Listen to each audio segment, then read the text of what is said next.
టీంలో పనిచేసిన కొంతమంది గురించి మాట్లాడితే ఫస్ట్ ముఖ్యంగా మా producers UV creations and first from entertainments చాలా బాగా సపోర్ట్ చేసి సినిమాని ప్రొడ్యూస్ చేశారు అండ్ సపోర్ట్ చేశారు మా అందరి విజన్ని. Thank you so much guys. And Merlapaka Gandhi face చూడడానికి చాలా సీరియస్గా ఉంటాడు కానీ లోపల చాలా కామెడీ టైం ఎక్కువ ఉంటుంది. అందుకే తను కామెడీ సినిమాలు చాలా బాగా తీయగలిగాడు, ఎంటర్టైన్మెంట్ సినిమాలు. అండ్ తన ఫిల్మోగ్రఫీలో ఈ సినిమా కూడా చాలా పెద్ద హిట్ అవ్వబోతుంది అనుకుంటున్నాను. అండ్ థ్యాంక్స్ టు గాంధీ నన్ను ఒక కొత్త స్టైల్లో చూపించిపోతున్నాం ఈ సినిమాతో. And I hope you get a big hit brother. And first of all for the star of the evening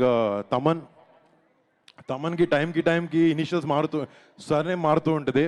అంటే తమన్ అట్లాంటి టెక్నీషియన్ ఏ సినిమాకి చేసినా ఏ హీరోకి చేసినా ది బెస్ట్ ఇవ్వాలనే ప్రయత్నం చేస్తాడు. And he's very very very successful in that way. And Thaman నేను కొలాబరేట్ చేస్తున్నాం, ఇది మా 3వ సారి. బట్ ఈ సినిమా తమన్ చేసిన ఆర్ఆర్ వర్క్ చూశాను. మేము సినిమా ఎంతో బాగా తీసాము కానీ ఒక చిన్న టెన్షన్ ఉంది, సినిమా ఎలా ఉండబోతుంది అంటే మ్యూజిక్ చాలా ఇంటిగ్రల్ పార్ట్ ప్లే చేస్తుంది సినిమాలో.